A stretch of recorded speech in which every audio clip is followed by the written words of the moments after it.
আগের দিন ভিডিওতে বলেছিলাম যে আমি একটা নতুন চাল ডালের সেরেলাক বানাচ্ছি, আর তার সাথে এটাও বলেছিলাম যে আমি একটা সুজি, ওটস, মুড়ি মাখানা এইসব দিয়ে একটা সেরেলাক বানাই। তো ওই সেরেলাকটা আজকে আমার বাবুর একদম কম হয়ে গেছে, আর 1-1.5 চামচ মতো আছে, তাই জন্য আমি নতুন করে বানাবো বলে ভাবলাম যে একটা ভিডিও করে তোমাদের সাথে শেয়ার করি।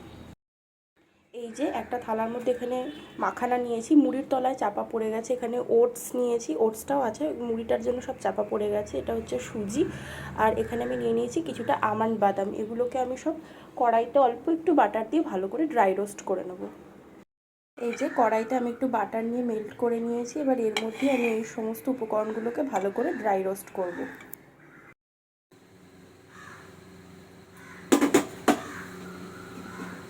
বাটারটা বেশ ভালো মতোই মেল্ট হয়ে গেছে। এখানে বাটারটা ভালোভাবে মেল্ট হওয়া কিন্তু দরকার। এখানে বাটারটাকে ভালোভাবেই মেল্ট হতে দিই। এবার এর মধ্যে সমস্ত মাখানা, সুজি, ওটস, মুড়ি, আমন্ড সবগুলোকে ভালো করে ড্রাই রোস্ট করে নিতে হবে। ভালো করে ড্রাই রোস্ট বলতে পুড়ে যাবে এমন বলতে চাইছি না, কিন্তু মানে এমনভাবে ড্রাই রোস্টটা করতে হবে যেন মিক্সির জারে দিলে যেন সহজেই ব্লেন্ড হয়ে যায়। মানে ব্লেন্ড হওয়ার পরে যেন কোনো অংশ ডেলা পাকিয়ে না থাকে। অনেক সময় হয় না, ভালোভাবে গুঁড়ো হলো না, সেক্ষেত্রে আবার চেলে নেওয়ার একটা ব্যাপার থাকে। তো এখানে ভালোভাবেই যেন গুঁড়োটা হয় এমনভাবে ড্রাই রোস্টটা করাই বেটার। আর গ্যাসের ফ্লেমটা স্লো টু মিডিয়াম রাখবে। আমি এক্ষেত্রে স্লোই রাখি, কারণ বেশি হাই ফ্লেম যদি দিই এখানে আমি, তাহলে এই জিনিসগুলো পুড়ে যাওয়ার সম্ভাবনা থাকে।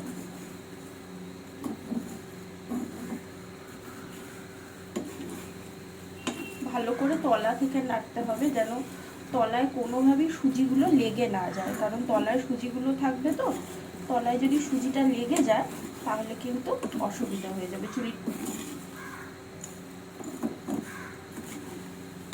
এই যে দেখো আমি কিভাবে এরকমভাবে তলা থেকে নেড়ে নিচ্ছি, তাহলে কিন্তু খুবই সুবিধা হয়।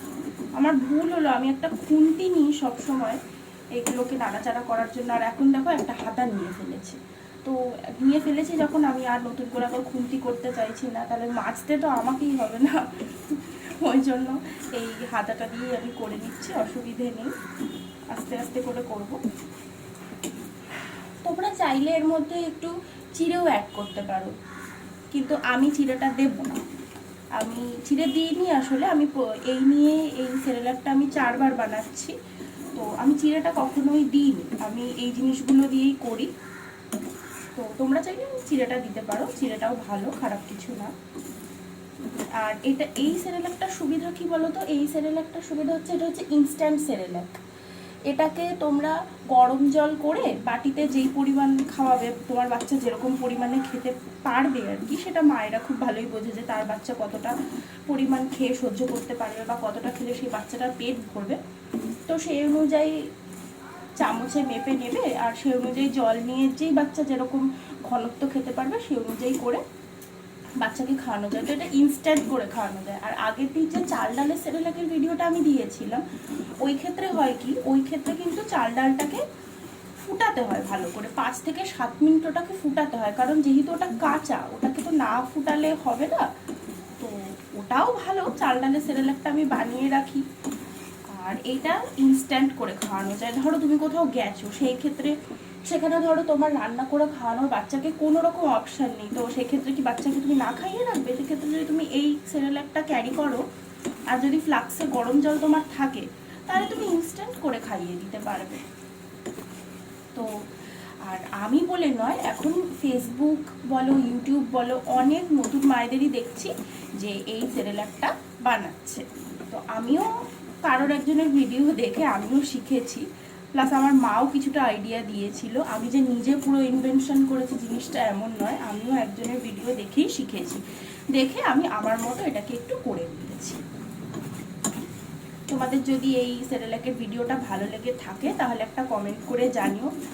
আর যদি ভিডিওটা ভালো লেগে থাকে তাহলে একটা লাইক করে দিও, চ্যানেল শেয়ার করে দিও ভিডিওটা, আর চ্যানেলটাকে সাবস্ক্রাইব করে দিও। দেখো তোমাদের সাথে কথা বলতে বলতে কিন্তু এখানে আমার সেরেলাকটা যে বানাচ্ছি তার জন্য এগুলো কিন্তু প্রায় ড্রাই রোস্ট করা হয়ে এসেছে। দেখেছো, বললাম না আমি প্রত্যেকবার একটা খুন্তি নিই, এবার এই যে হাতা দিয়ে নাড়াচ্ছি বলে বারবার পড়ে যাচ্ছে। আমার ছেলে এখন ঘুমিয়ে পড়েছে, তাই জন্য আমি এটা বানাতে পারছি।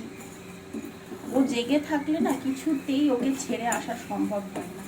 এখন করে না ও আমাকে ছাড়া থাকতেই পারে না। জানি না এটা সব বাচ্চাদেরই সমস্যা কিনা। আর আমাকে ছাড়া যদিও বা অন্য সময়গুলো থাকে, বিশেষ করে ঘুম থেকে ওঠার পর থাকবেই না, আমাকে ছাড়া কারো কাছে থাকবে না। সব বাচ্চাকে নিশ্চয়ই এরকম হয়। তোমাদের বাচ্চারা যদি এরকম হয় যে তোমাদের ছাড়া থাকতে পারছে না, তাহলে কমেন্ট করো, আমি কমেন্টে রিপ্লাই নিশ্চয়ই দেবো সবাইকে।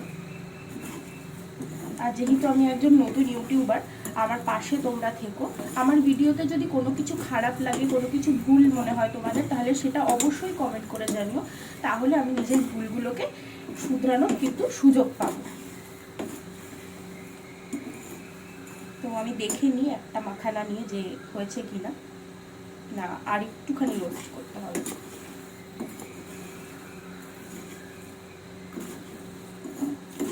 ব্লেন্ডারে যখন এটাকে ঘোরাবে না, তখন প্রথমে এগুলোকে দিয়ে ব্লেন্ডারে একবার ঘোরানোর পর ব্লেন্ডারটা বন্ধ করে ঢাকনাটা খুলে চামচ দিয়ে পুরো মিক্সারটাকে ঘেটে দিয়ে ভালো করে, মানে যে গুঁড়োটা হবে, যে পাউডারটা হবে, সেটাকে একবার ভালো করে চামচ দিয়ে ঘেটে দেবে, দিয়ে আবার ঢাকনি দিয়ে আর একবার ঘোরাবে।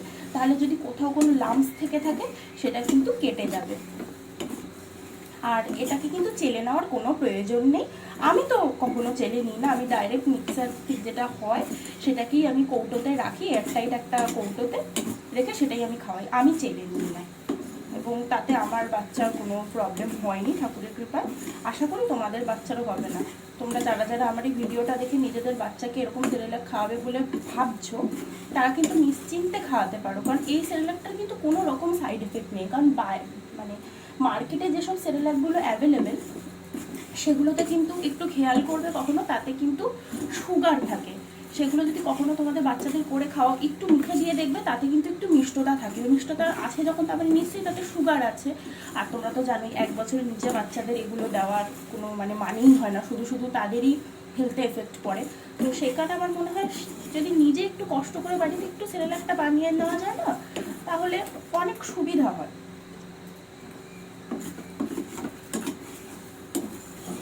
এই যে প্রায় হয়ে গেছে। বাচ্চা না ঘুমলে না কোনো কাজ করা যায় না। মানে নতুন বাচ্চা যাদের, তার মানে মায়েরা খুব ভালোই রিলেট করতে পারছো। কারণ আমি হসপিটাল থেকে আসার পর আমার কাছে এত সব কিছু মানে ভয়ের হয়ে গেছিল না আমার কাছে, যে বাচ্চা রেখে আমি কীভাবে উঠে নিজে স্নান করব, বাচ্চার জামা কাপড় ধোবো না কি করব। হ্যাঁ, সত্যি কথা বলতে প্রথম থেকে আমার শ্বশুরবাড়ি আমার পাশে খুব ছিল। আমার শাশুড়ি আমার রান্নাবান্না বলতে গেলে কিছুই করতে দেয় না, আমি শখের রান্নাই করি শুধুমাত্র। বাচ্চা হওয়ার আগে যাও বা একটু করতাম, এখন শুধুমাত্র শখের রান্নাই করি। আমার শাশুড়ি প্রথম দিন থেকে আমার পাশে যেভাবে ছিল, আমি জানি না বাকিদের শাশুড়িরা থাকে কিনা। অনেকে বলবে শাশুড়ি কোনোদিনও মা হতে পারে না। হ্যাঁ, সত্যি মায়ের জায়গাটা অন্য কেউ কোনোদিন নিতে পারে না, তবে কি শাশুড়ি শাশুড়িই হয়। আমার শাশুড়ি আমার সাথে কোনোদিনও বাচ্চা হওয়ার পর থেকে না কোনো খারাপ ব্যবহার এইসব দিকে করেনি। হ্যাঁ, তাই বলে কি ওনার সাথে আমার কথা কাটাকাটি হয় না? নিশ্চয়ই হয়। কিন্তু ওনার থেকে আমি যে সাপোর্টটা পেয়েছি সেটা আমি কোনোদিনই ভুলবো না। হ্যাঁ, আমার মাও করেছে যথেষ্ট আমার জন্য। যেহেতু আমার শাশুড়ি একজন ওয়ার্কিং ওমেন, উনি বেরিয়ে যেতেন, উনি থাকতেন না। হসপিটাল থেকে আসার পর দিন থেকেই কিন্তু আমার ঘরে কেউ থাকতো না, আমি আমার বাচ্চা নিয়ে একা থাকতাম। সেক্ষেত্রে আমার মা এসে ওকে স্নান করিয়ে দিয়ে যেত, মা বসতো, তারপরে আমি খেতাম। তো তখন আমি ভাবছিলাম যে বাবা আমি কিভাবে করব, কিন্তু এখন মনে হচ্ছে যে না, তখন তাও ভালো ছিল। ও আমি কাজ করতাম, ওকে ঘুম পাড়িয়ে রেখে ও যদি ঘুম থেকে উঠেও যেত তো ও বিছানায় এক জায়গায় শুয়ে কাঁদতো। কিন্তু এখন যেহেতু ভালো রকমই সব হাত পা চলছে, 9 মাস বয়স হয়েছে, বুঝতেই পারছো। তো সেই ক্ষেত্রে এখন ও একবার জেগে গেলে কোনো কাজ করার সম্ভব না, পাশেই বসে থাকতে হবে। কারণ কখন খাট থেকে পড়ে যায় এই চিন্তায় নাহলে পাগল হয়ে যাবো।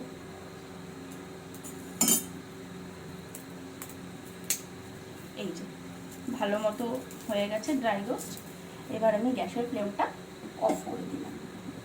ব্যাস, তো এবার এটাকে আমি থালায় ঢেলে নেব, নিয়ে ঠান্ডা করে নেব। তারপর এটাকে ব্লেন্ডারে ব্লেন্ড করে নিলেই আমার ইনস্ট্যান্ট হোমমেড সেরেলাক রেডি। এখানে সেরেলাকটা একদম তৈরি হয়ে গেছে। সমস্ত ইনগ্রিডিয়েন্টসগুলোকে ড্রাই রোস্ট করার পর এরকম পাউডার ফর্মে এসছে। এটা কোনো রকমভাবে চালাচালির দরকার নেই, এটাকে গরম জলে গুলিয়ে নিলেই একদম instant homemade healthy Cerelac ready.